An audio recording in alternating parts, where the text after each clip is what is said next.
रावण जैसा आचार्य जामवंत जब लंका पहुंचे राम के कहने पर, महर्षि कम्मल लिखते हैं कि ये बात रावण को पता चली कि जामवंत आए हैं। जामवंत उनके पितामह के दोस्त रह चुके हैं, तो उनको लगा कि मेरे बाबा के दोस्त हैं तो आदर करना चाहिए। उसने राक्षसों से कहा कि मेरे महल तक का रास्ता बताने के लिए उन्हें कष्ट ना हो, हर जगह राक्षस हाथ जोड़कर खड़े हो जाए और जिधर की तरफ इशारा कर दें उधर जामवंत चलें।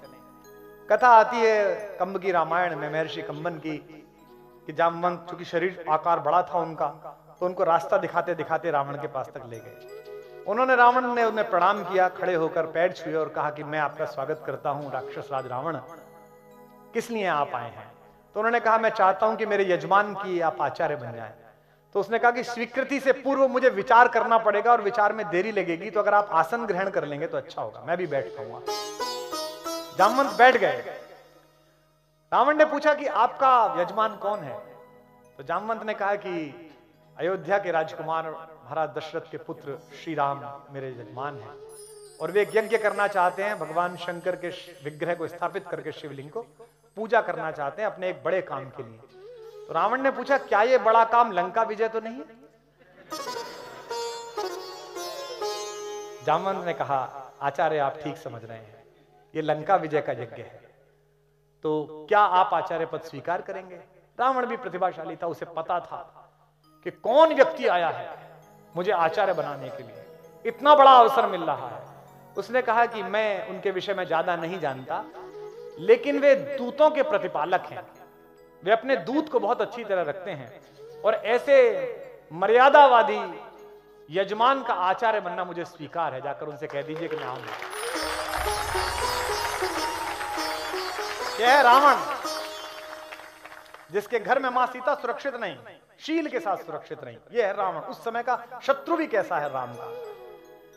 तो जामवंत ने पूछा कि क्या व्यवस्था करनी पड़ेगी, क्या क्या सामान मंगाने पड़ेंगे? तो आचार्य रावण ने कहा कि चूंकि हमारा यजमान वनवासी है और अपने घर से बाहर है, इसलिए शास्त्र की परंपरा है कि अगर यजमान का घर ना हो, बाहर कहीं पूजा करानी पड़े, तो सारी चीजों की तैयारी आचार्य को स्वयं करनी होती है।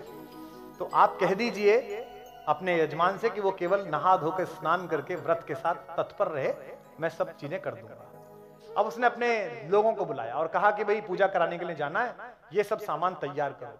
इसके बाद रावण एक रथ लेकर मां सीता के पास गया और सीता से उसने कहा कि समुद्र पार तुम्हारे पति और मेरे यजमान राम ने लंका विजय के लिए एक यज्ञ आयोजित किया है और मुझे उस यज्ञ के आचार्य के रूप में बुलाया है।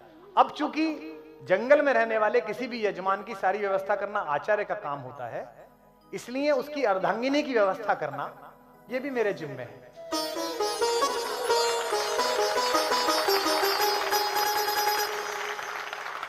तो ये रथ खड़ा हुआ है, ये पुष्पक विमान है, तुम इसमें बैठ जाओ, लेकिन तुम ध्यान रखना वहां भी तुम मेरी ही सुरक्षा में हो, मेरी ही कैद में हो, और मैं आचार्य रावण तुमसे यह कहता हूं कि तुम मेरे यजमान की अर्धांगिनी के नाते, अर्ध यजमान के नाते इस पर बैठ जाना।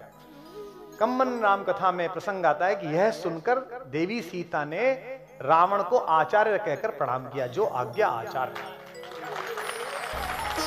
और अगली बात सुनिए, और उनके प्रणाम करने पर उसी रावण ने देवी सीता को अखंड सौभाग्यवती भव का आशीर्वाद दिया।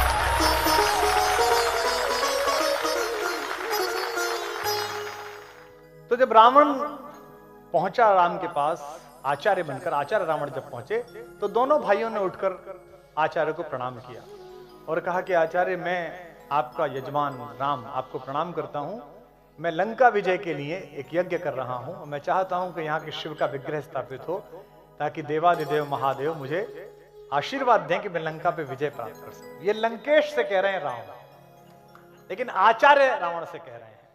आचार्य ने कहा कि मैं आपके यज्ञ को पूरी तरह संपादित करूंगा और ईश्वर महादेव चाहेंगे तो आपको उस यज्ञ का फल प्राप्त होगा, ये रावण ने कहा। तैयारियां शुरू करिए तो बताया कि हनुमान गए हैं शंकर का विग्रह लेने के लिए, शिवलिंग लेने के लिए। अब हनुमान गए हैं तो ये भी पता नहीं कि वो महादेव को डायरेक्ट लाएंगे या कोई शिवलिंग लेके आएंगे, क्योंकि हनुमान की तो इस चीज में एक्सपर्टीज है कि उन्हें दवाई मंगाने भेजो तो मेडिकल स्टोर ले आते हैं उठा के। तो आचार्य रावण ने कहा कि पूजा में देरी संभव नहीं है, मुहूर्त नहीं टल सकता, इसलिए आप बैठिए और आपकी धर्म पत्नी वे कहां है, उन्हें बुलाइए। तो राम ने कहा कि आचार्य मेरी धर्म पत्नी तो उपस्थित नहीं है यहाँ पर, तो ऐसी कोई शास्त्रीय विधि हो जिसमें उनकी अनुपस्थिति में यह यज्ञ हो जाए। तो रावण ने कहा यह संभव नहीं है, केवल 3 प्रकार से इसकी अनुमति है।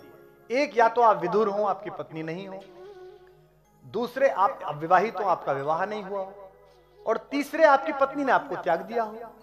क्या तीनों स्थितियां हैं? तो राम ने कहा तीनों स्थितियां तो नहीं है। अब राम ये कैसे कहें कि आप ही हैं उसके कारण, क्योंकि वे तो आचार्य हैं। तो जामवंत ने कहा कि आचार्य फिर इसकी क्या व्यवस्था है?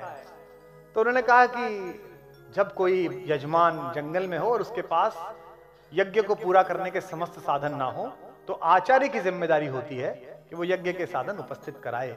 तो आप विभीषण को और अन्य अपने मित्रों को भेज दीजिए, मेरे यान में अर्ध जजमान सीता बैठी हुई है, उन्हें बुला लाइए यहां।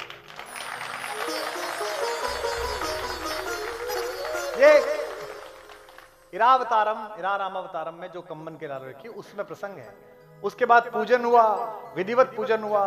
मां सीता ने अपने हाथ से ही वो शिवलिंग स्थापित किया, जो आज भी वहां लंकेश्वर का शिवलिंग वहां पर मौजूद है, जिसके बारे में कहते हैं कि जब रामेश्वरम में कहते हैं कि जब हनुमान अपना शिवलिंग उठा लाए एक, और हनुमान ने कहा इसे हटाओ मैं लगाऊंगा, तो राम ने कहा कि जो लगाए लगने दो।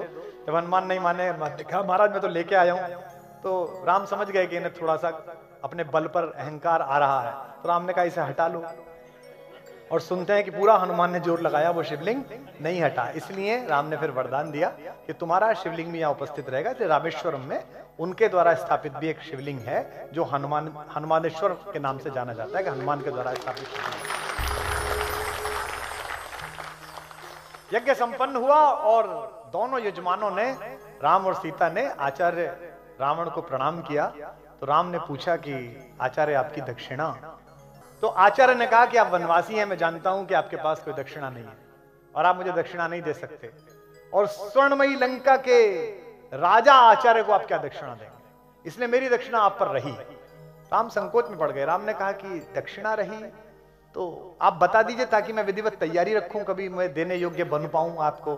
तो क्या रावण ने दक्षिणा मांगी? राम ने कहा आचार्य होने के नाते मैं आपसे दक्षिणा मांगता हूं कि जब मेरा अंतिम समय आए तो यजमान मेरे सामने उपस्थित रहे, मैं आपसे दक्षिणा मांगता हूं।